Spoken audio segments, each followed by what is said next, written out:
Et maintenant, nous prenons la 4e conférence sur Dieu qui contrôle la création selon le livre de Job au chapitre 38, 1 à 7. C'est en anglais. À vous la parole, Sœur Acha. Thank you very much. As I have already said, the title of my paper is God's Control of Creation in Job, chapter 38, 1 to 7. Pope Francis' encyclical Laudato Si is not about ecology per se, as he said. He was more concerned with the human condition and the condition of the supporting environment in a highly capitalized world order, operated by the so-called global north with its colonialist mindset that still underlines its financial and economic activities all around the world. Thus, the concept of human ecology or integral ecology is an integrated and holistic approach to political, social, economic, and environmental challenges. Integral ecology is a basis for those with faith convictions to translate environmental concern into action and become active participants in their lifestyle choices. In the account of creation, it is clearly stated that all that God created was good. They had their plenitude of being and lived in harmony. An inimical force introduced disorder to the previously marvelous creation. Hence, evil and suffering deranged the good creation. In situations of severe suffering and pain, people have questioned the existence and presence of God. The suffering of the innocent, like Job, and the issue of God's justice in governing the world are also raised. The urgent need for integral ecology is necessitated by the modern attachment to technologies and consumerism, such that the suffering of the poorest and most vulnerable members of the society are excluded. Many organizations and individuals have created public awareness of the ecological issues and have proffered various solutions. However, little has been written about how recognition and respect for God as creator and humans as creatures can impact on the ecological crisis. Certainly, the way the human being views himself in relation to God, himself, and to others is pivotal to understanding and dealing with the ecological crisis. This essay studies Job 38, 1 to 7, which introduces the long speeches of God in order to show that God created the world and in all circumstances is deeply involved in the created world and near to his creatures. He has absolute control of the created world. Therefore, humans, in spite of the advancement in technology and other areas of development, should act with caution and as limited creatures that they are, rather than as lords of creation. This should be a guide for humans in their relationship with God and the created order.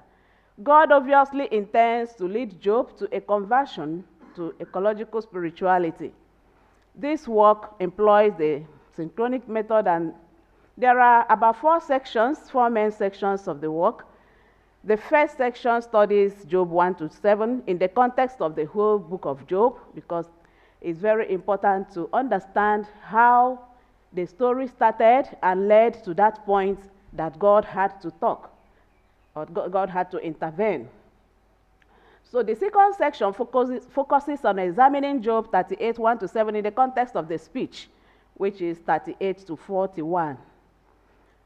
In the text section is an exegetical section of that passage, 38, 1 to 7.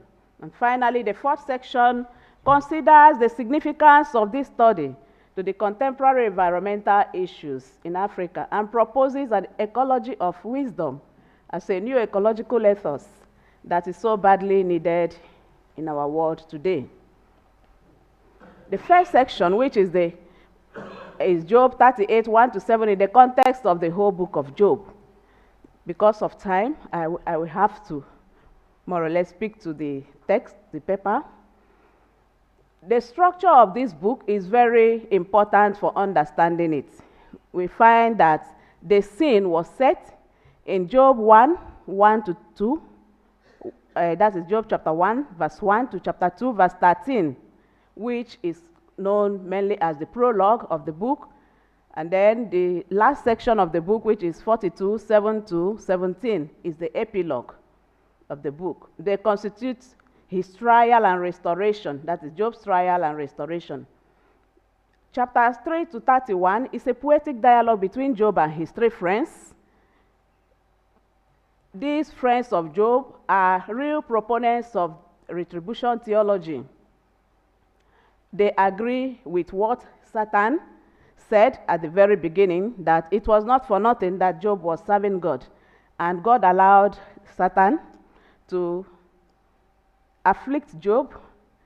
Starting with, we know what happened to him, suffering from his children that died, his possessions, and in fact, his own person was afflicted with deadly sores. His friends, rather than consoling him, continued to tell him that he has sinned and he had to get converted from the evil or from his sins. And he himself continued to say that he is innocent of all that has happened to him. And he continued to wish to see God, to talk with God, and understand why a just man like him, because we know the retribution theology in Israel was that a just man cannot suffer, a righteous man. So suffering was the lot of the unrighteous, the ungodly. But here is something strange happening to Job. So that is in the context of the book. Job continued to wish to see God. Now coming to the context of the speech, we know that this passage is just the introduction to that long speech. So it would have been difficult for us to do exegesis of the whole 3 chapters from chapter 38 to 41, verse 6. God was the one that spoke almost all the time. You know, God spoke, and it's about creation. He started to ask Job one question after the other. Because of time too, I will allow you to read that section, which is situating Job 38, 1-7, in the context of Job 38 to 42, verse 6. So there's the first response of God, which is found in Job 38, 1 to chapter 40, verse 5. And of course, 2 times Job responded in a way. And what did he say? He simply acknowledged that he's a mere creature, that a mere creature cannot combat with God. There are things that are beyond human knowledge that only God knows. So 2 times in the long speech. So the second response is found in Job 40, 6-41, 26. And as I said, after God spoke in this second part of the speech also, Job responded. And in fact, he said, I have spoken once, I will not speak again. I have said things that I did not know. So he recognized that he is a creature and that God is the creator. And what was the simple thing that God asked him was to ask him about the world. You know, so that leads us to a close reading of the text. The first verse, which is a narrative introduction, just tells us that God appears in a whirlwind. God responded. In fact, some scholars say God did not respond, but here we can say that God actually responded. They said that an Igbo person was asked, that it was said that your people answer questions with questions. Is it true? And the Igbo person said, who said? So by saying that, he has confirmed what was said. So in that way, I think that what God did here is a real response to Job. That even though he did not address the problems that were raised in the book, like why a just man must suffer. But he took him to a kind of a tour around the world, asking him questions one after the other. So according to Roland Murphy, the Lord does not answer Job. He asked him one question or the other. Some scholars will think that he actually answered him by asking him those questions. They were all rhetorical questions. Who is this? Where were you? What do you know? Can you do this? Can you do that? And so on. So it would appear that Job's worst fears have been verified. That should one want to contend with him, he would not answer him. But as I said, I think God answered Job. The Lord answered by addressing him with the two discourses. So and it was that the Lord appeared in a whirlwind, Hasa'ara, which we know is the context of theophany, often in the Old Testament. Yahweh begins to speak to Job in Job 38, 2-3. The only textual variant we find there is where God told him that he should dress up like a warrior. The other one says instead, like a man, kegiver or kegibor. So whichever is the case. And then the important question, how God started this discourse is, who is this that darken counsel with what? Without knowledge? Who, after all, is Job? Is he another God, rival to God, to Yahweh? He only succeeded in darkening counsel, according to this expression of God. The word Esa means counsel, design, plan, and scheme. It refers to the sum total of God's plan and works. So Job darkens God's plan or thwarts God's plan by asking those questions, posing the questions he posed to God. Yahweh is probably refusing to accept Job's agenda and is redefining the issue between them as that of his plan, a design of the universe, rather than that of justice or otherwise Job's experience. The word Esab very often means the act of counseling, but can also mean wisdom itself. So by asking those questions, or asking God's question asking questions about God's justice, God's way of ruling the world, Job is in a way acting against wisdom. By questioning God's mode of executing justice in the world, Job darkens counsel. In like manner, we say that those who are responsible for the ecological crisis which is afflicting our world today darken counsel and without knowledge. And I'm talking about the knowledge of God. They are opposed to the plans and designs of God. So to gird up one's loins is a figurative way of saying, in this context, telling Job to be ready for action, to be ready for the debate between him and God. So if Job is ready, he should be able to declare or respond to all the questions that God will ask. And we see that he was quiet because he did not know most of the things, most of those questions that God raised. God started in chapter 38, 4-6 to ask Job questions regarding the establishment of the earth. Where were you when I established the world? Do you know when I made the heavens, the earth, and all those? Do you know the measurements? And so on. So Job does not know anything about the creation of the world, its measurement, and the things that are in the world. Even the wild animals that were mentioned, the Leviathan and the Behemoth, are under God's control. Job is not able to control them. So God shows that he has absolute control Now coming to the fourth section of our presentation, which is the significance for the contemporary environmental issues in Africa. In the first part, we highlighted some problems, ecological problems. But because of time, I will have to go to proffering solutions to these issues. The divine speech in Job reminds us that we are not God. The earth started to exist before us and was given to us.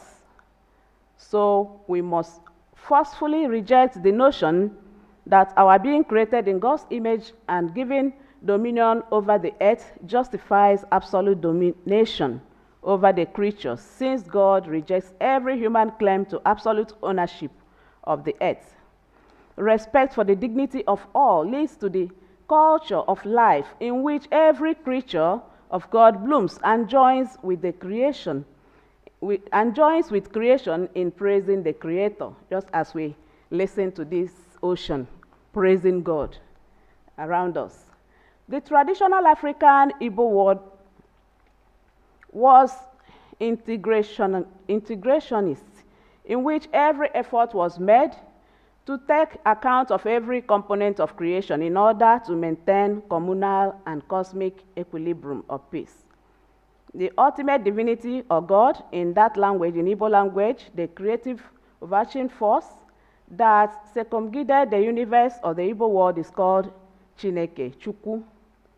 His pervasive eternal goodness was unconsciously or presumably acknowledged, but his power and effective presence were often considered elusive and distant. But the advent of Christianity in Africa, for example, in the Igbo land, the society was a sacred, before that time, the society was a sacred society ruled by supernatural charters, which derived from the earth goddess, the earth and its products, and humans were all considered sacred gifts, which were received and celebrated with a lot of festivals and rituals. And we find this acknowledgement of God as the creator, the sole creator of the world in this culture, in some of the chiphoric names, according to Archbishop Obinna said, call them chiphoric names, like Onyedikachi, who is like God. Chukwu, the God exists. Onyedikachi, who is greater than God, and so on. Some scholars, some African scholars like Edward Obi, have suggested that what can be done at the level of government policy and social and economic life is to go beyond technological fixes and undertake a determined recovery of the spiritual values of African religion and culture, which include the profound respect Africans have for tradition and social continuity. This is followed by intergenerational regard, meaning that past generations of the family and tribe are considered to be still present members of the community. And this is neither formally taught nor even thought about. Africans drink it in with their mother's milk. There is need for a conscious bid to recover the traditional and original harmony in African societies and in their natural ecologies. This harmony has been severely disrupted by modernity. Modernity's so-called progress towards the new forms of life made available by science and technology. In African religion and culture, the spirituality associated with the African idea of God and the concept of nature results in an ecological spirituality that God's action is prior and the interrelatedness and interdependence of all things and all beings. So there is need for Africans to consciously relearn and reclaim the ethical values that previously undergirded and sustained their harmonious relationship with nature. All living beings and visible nature itself as linked with the world of the invisible and the spirit in creative process of ecological wholeness and solidarity. In conclusion, I just want to say that God is the creator of the universe. He remains a mystery. He cannot be completely understood by humans. So as St. Augustine will say, si comprehendis, non est Deus. The created order, including humans, have to relate with him in that manner. Hence, Job confessed his smallness as interlocutor with God.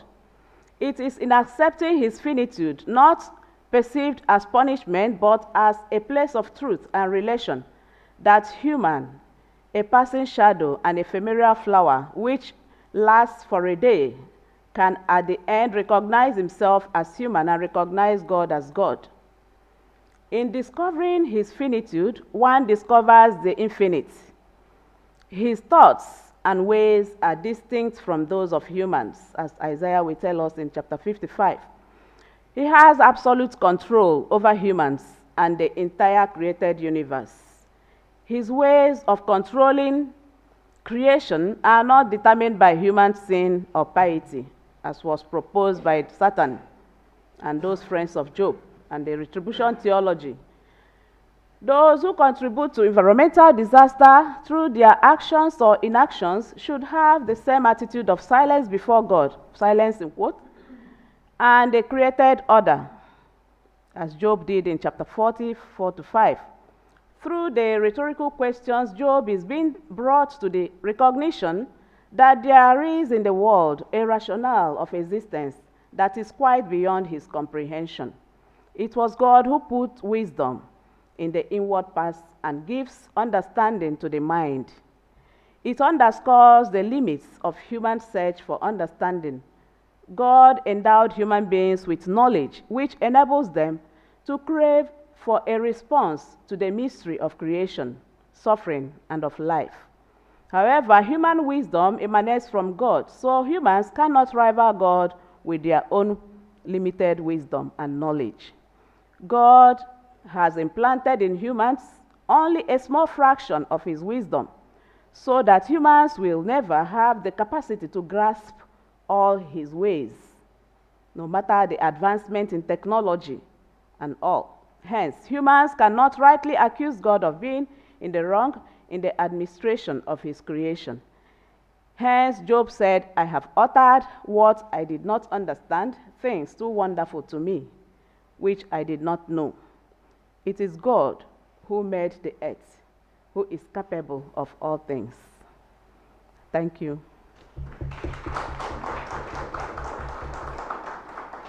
Merci beaucoup, Sœur Acha, pour votre présentation.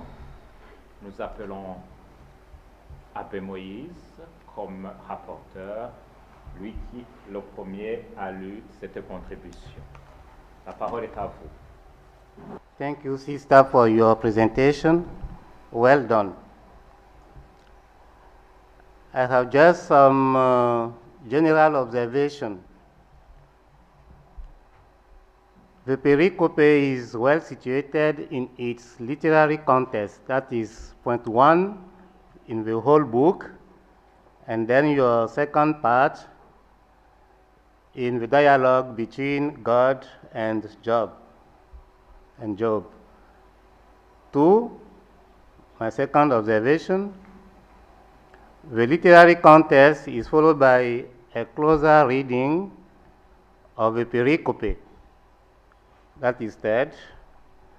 And then the significance for contemporary environmental issues in Africa, that is 4. Now my concern is only about the closer reading and the significance of that reading for Africa. It seems to me that there is somehow a lack of exegetical technicity. For instance, simple but important, why did you stop your pericope with verse 7? I read the pericope and the whole chapter. It seemed to me that you could really go beyond chapter 7 if you want the text to make a sense. or to make sense, sorry. So, second point, in terms of my concerns, your observations on the ecological situation of today, as well as the need of a spirituality of ecology, are true. But how are your statements about these two issues are rooted in the text? For example, all your paragraph or sentences about ecological spirituality, interdependence between creatures, I can't find it in the text. Just an observation. In terms of hermeneutics, I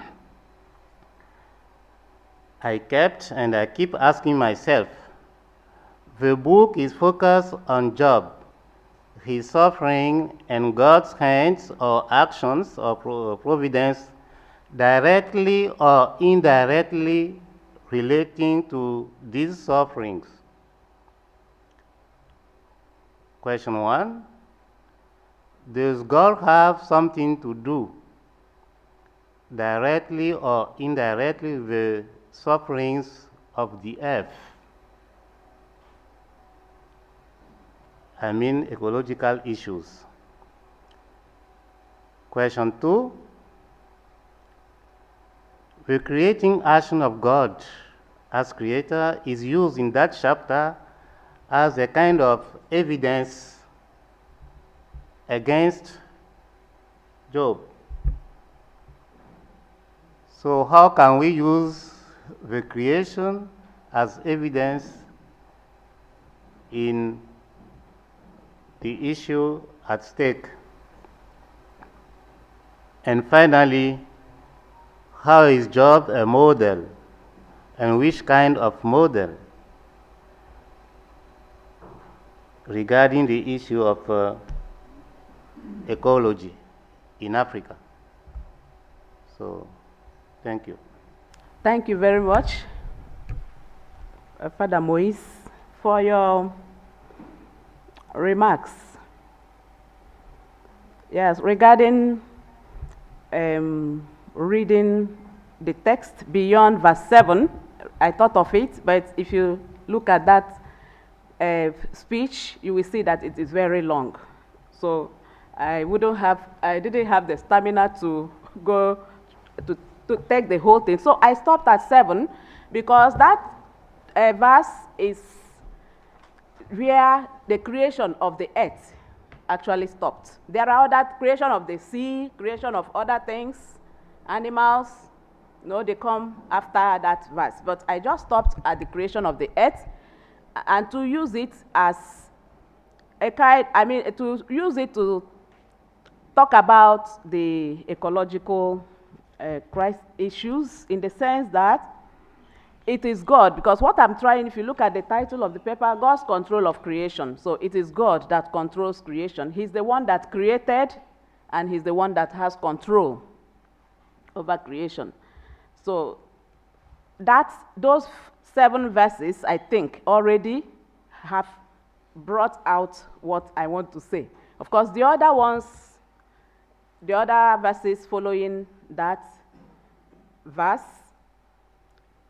but I will say that there are more explanations on this fact that God created the world.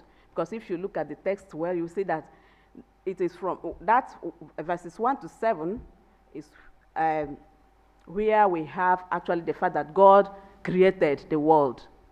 Because he asked Job, were you there when I created the world? Do you know its measurements? And so on and so forth. So that is why I stopped there. But as you said, one can still continue even till chapter 42, verse 6, where Job responded. But I simply wanted to take this because that is where I think the theme of my presentation is found, before the other things. Okay, my statements, how they are rooted in the text. Anyway, I will say that I have to work more on these areas that you have mentioned, like how the book of Job, how the book is related to Job. Does it have anything to do with ecology and all? The point is that if you look at that text, we are talking about integral ecology. So integral ecology, we can see that Job, the issue of that text, of that book of Job, is really the suffering of Job, which we can say is also when Job is part of God's creation. So when any part of creation is in crisis or is suffering, there's an ecological problem. That is what I think. So that we're reading it in the context of the whole book, looking at the fact that how the issue started, how the problem started, because Job is serving God. That was how that, and he's not serving God for nothing. And then he was afflicted, and we can say that there is really a problem. The fact that this man, a just man, suffered throughout. He suffered even the silence of God throughout the conversation in the book. He suffered that until this point that God appeared. So even though in that, in verses 1 to 7, which is strictly our text, maybe the suffering is not there, but we can see that God is a time that God has appeared in order to teach him, to help him, or to heal him, let's say. Healing the man that has been suffering, which we say that is part of, it's an ecological problem, suffering, I think. So because it involves human beings and the environment. It's not only the environment. So how Job is a model, and which kind of model in ecology in Africa. As I said also in relation with human ecology, which the Pope spoke so much about in his encyclical Laudato Si. In Africa today, we all know the sufferings that have befallen our planet, different forms. It is not only the desertification or spilling of oil and all that, but the sufferings of human beings on the planet in different forms. So if people who are suffering in different forms in our continent read the book of Job and eventually come to terms with this response of God to Job, that they were not there when God made the world. Because some people, in the midst of their problems and difficulties, they start losing faith in God, the Creator. So when they read a text like this, listening to God talk, reminding his creatures that he is the owner of the world, he created the world, then there will be no need for despair. People will continue to have faith, have hope, that since human beings who are afflicting or inflicting pains, causing problems for others, since those people are not God, they are not the owner of the world, they are not the ones that created the universe, and they are not the ones that have absolute control of the universe, then there will be no need for despair. People will continue to have hope that one day the owner of the world, who has absolute control over the world, will intervene in their situation. That is how I think it is related to ecology in Africa. Thank Merci Thank you. beaucoup, Sœur Acha. Maintenant, la parole est donnée au public. Commençons directement avec Monseigneur l'évêque.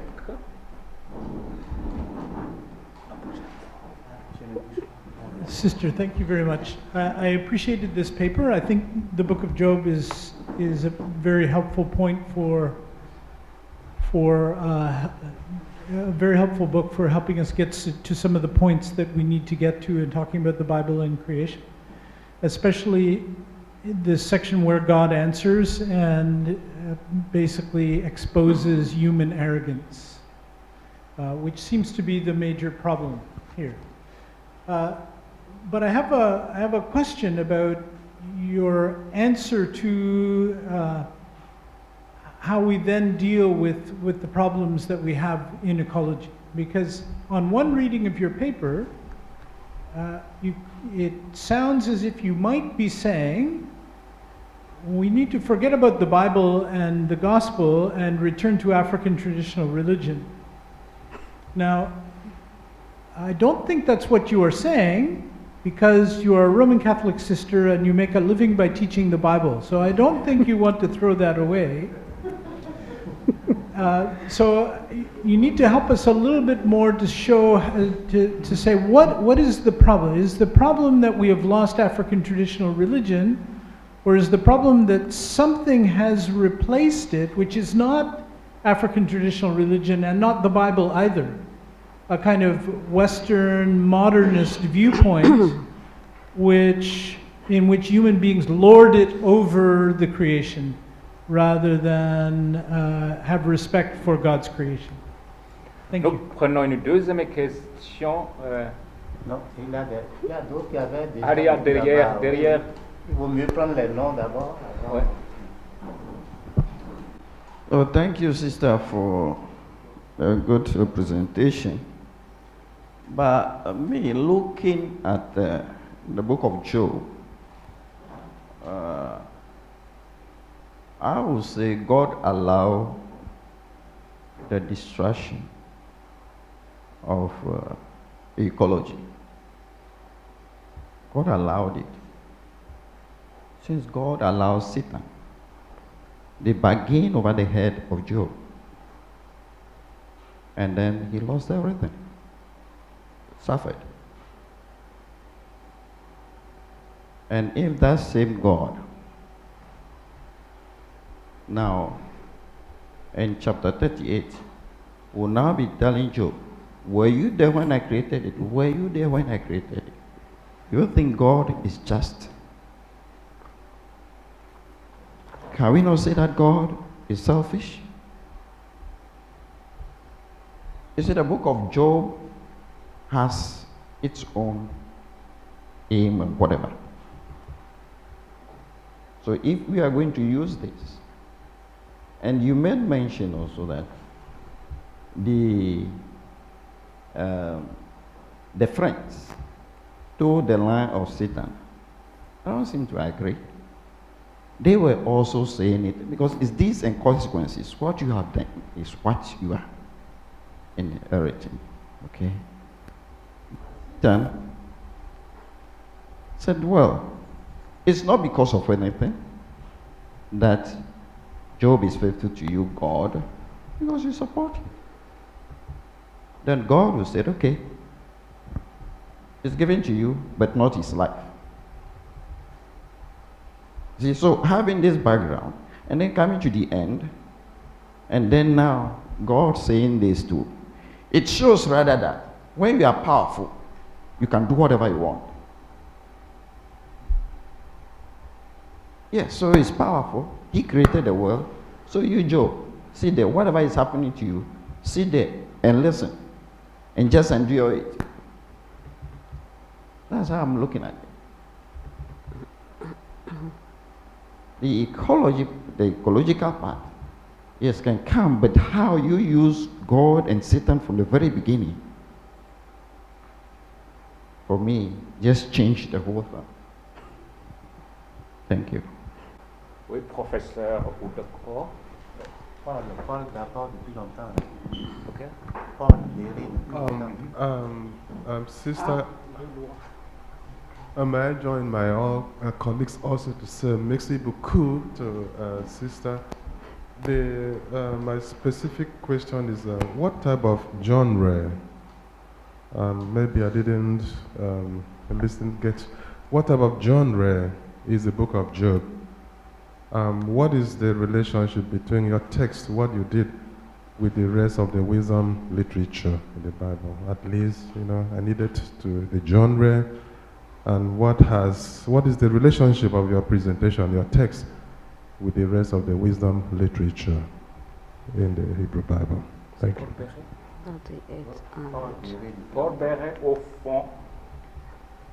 Sister, thank you very much for your paper.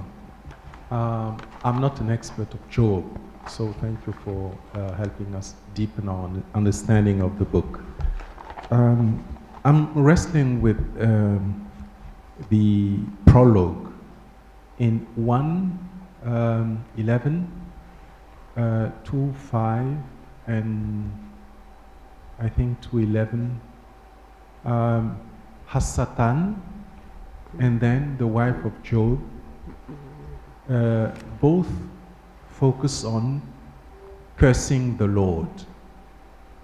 So my question is this.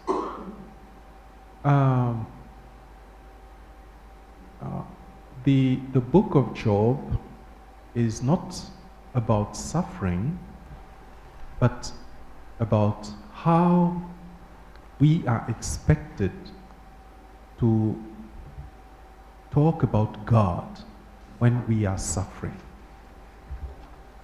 So, in our ecological crisis, how are we going to talk about God? Now, if I'm right, then can you speak to my concern from your perspective? Thank you. Nous prenons la dernière chez professeur Kapasel, et puis nous laissons la sœur donner son appréciation. Sœur Agnès, merci beaucoup pour votre exposé. Je reviens sur une remarque, en fait, je pense par votre répondant pour la délimitation. Je pense qu'il faut quand même avoir des critères solides pour s'arrêter au verset 6. Vous ne pouvez pas vous arrêter comme raison, c'est trop long. Ce n'est pas une raison.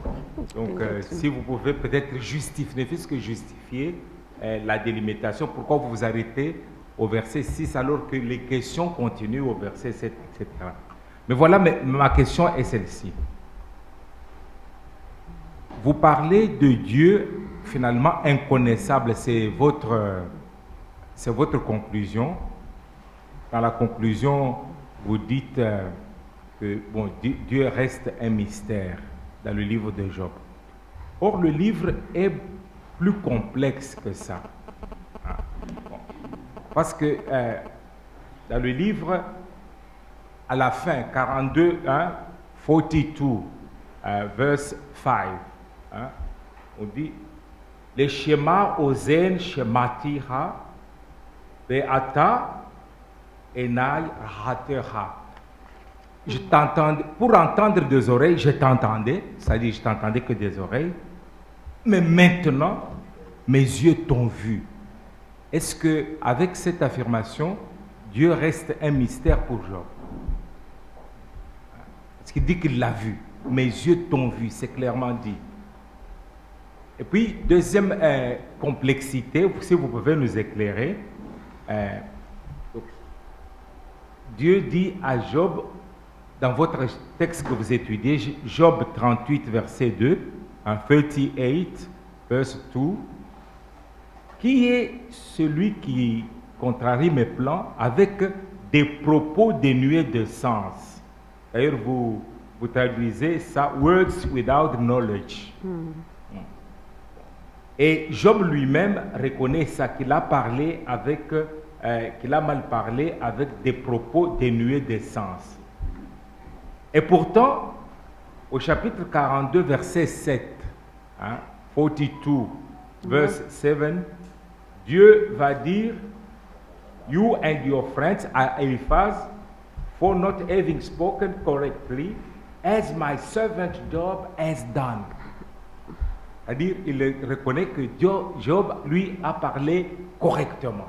Comment est-ce que vous pouvez nous expliquer toutes ces contradictions ou, si vous voulez, toutes ces tensions dans le texte?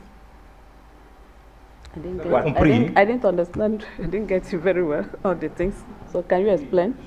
J'ai lu les versets, j'ai fait l'effort de lire les versets quand même en anglais.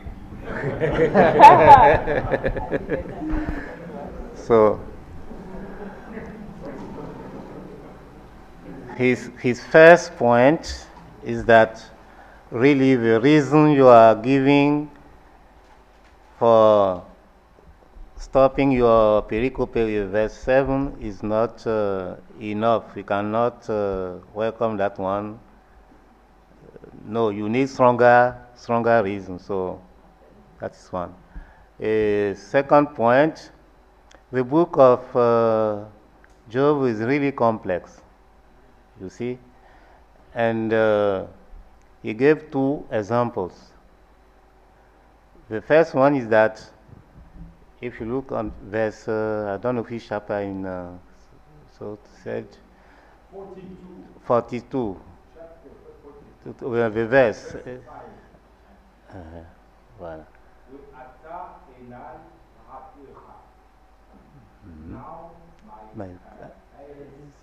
Have seen you.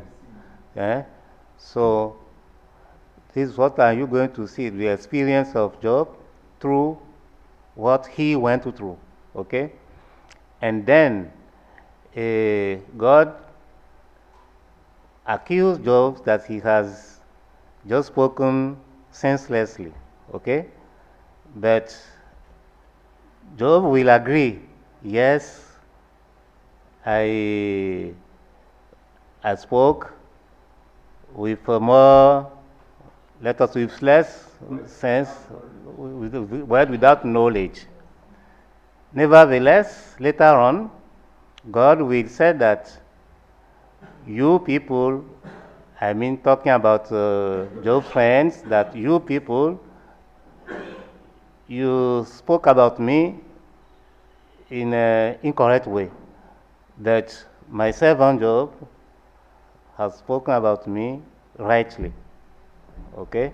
So how do you put together all these tensions in the book? Okay, thank you for all the issues that have been raised. Starting with Bishop Grant,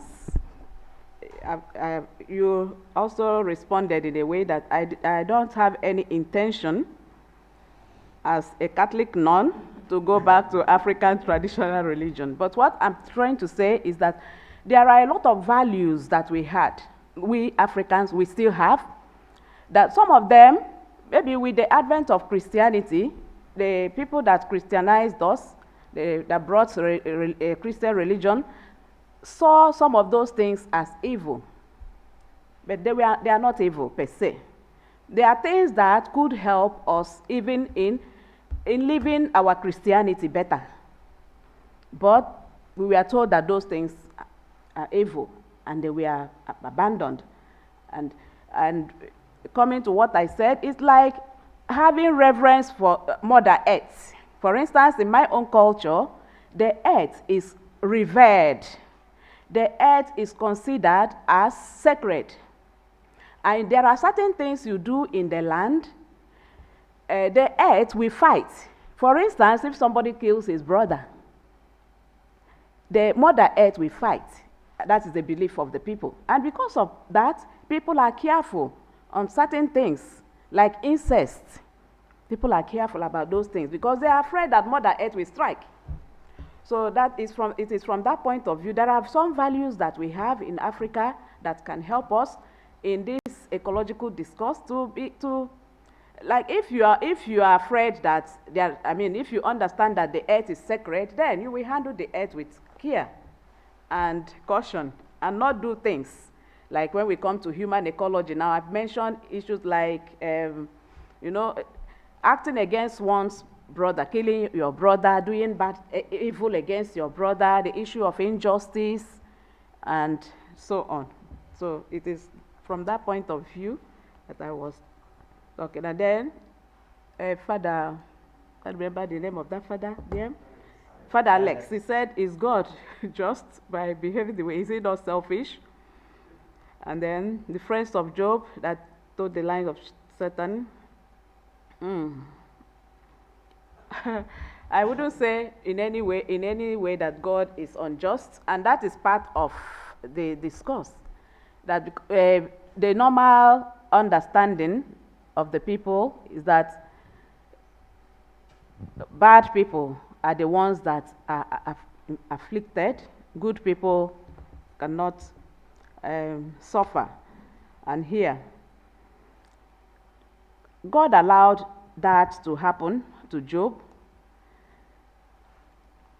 Of course, it's part of the discourse. He's all knowing, he's the one. He knows everything, so he knew how faithful this servant of his was, and that he believed he would not falter on his way. So, in that way, Job, we can also see Job as a model.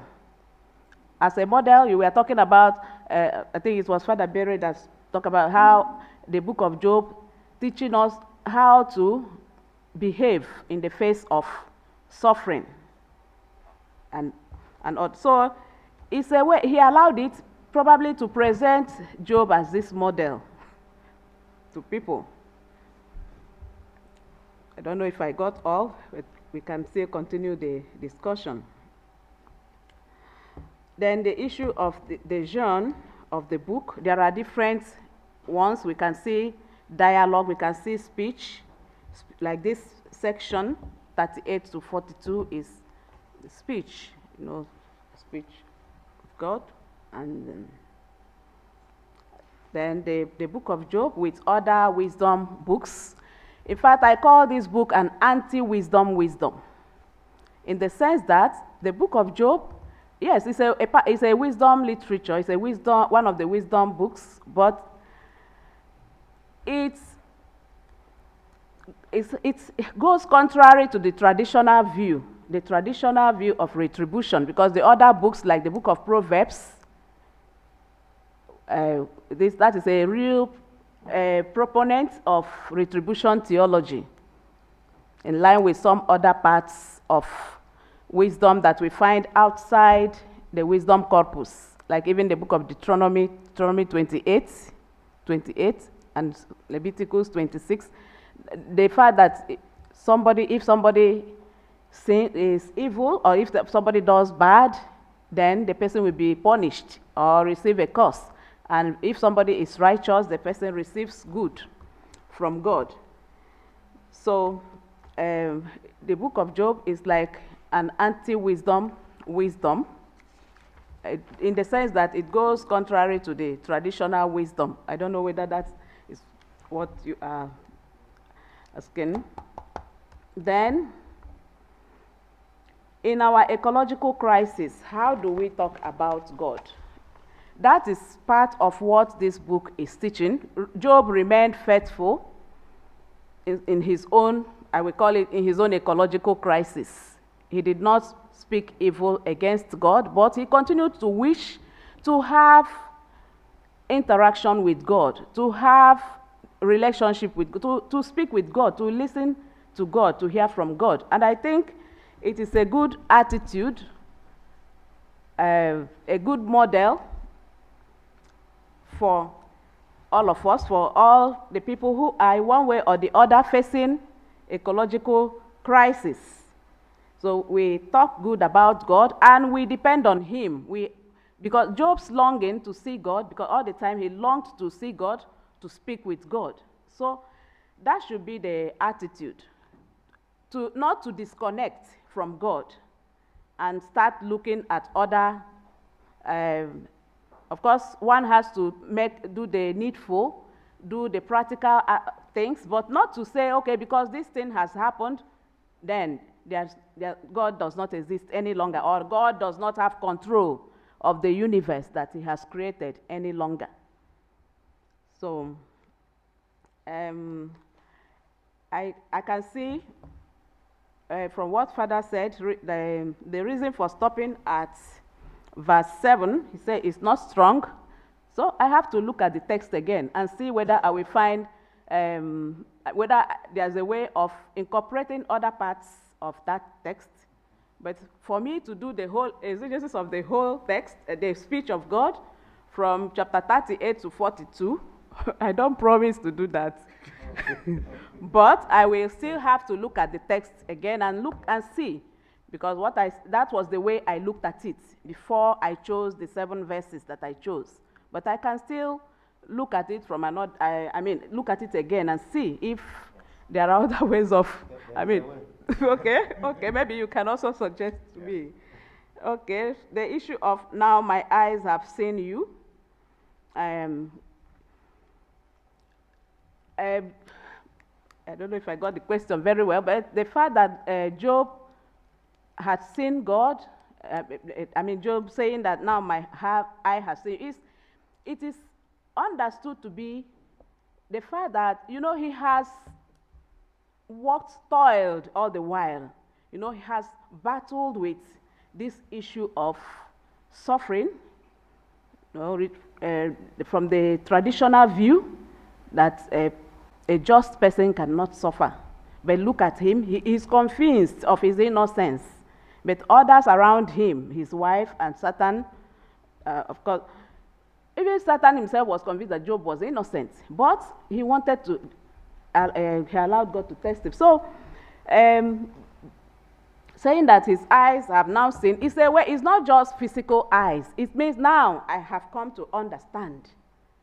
That is what it means. It's not, okay, now I'm looking at you. No, when you say I see does not simply mean I'm looking at you, I'm seeing you. It means, okay, now I understand. So that is actually what Job is trying to say. I have been hearing about you. That is, there are things I have heard about you. You're aware of acting. You're aware of governing the world. All those things were not clear to me. Now that you have spoken, those things have become clearer to me. Now I understand. That is the meaning of now I see you face to face. Merci beaucoup, ma sœur. Oui, nous allons continuer à voir dans les deux sens, avec les yeux et avec l'esprit. Encore une fois, merci pour votre exposé. Nous vous prions de regagner votre place. Anyway, before I go, I want to thank Cardinal Onaiko, because he was actually the person that encouraged me to come for this conference.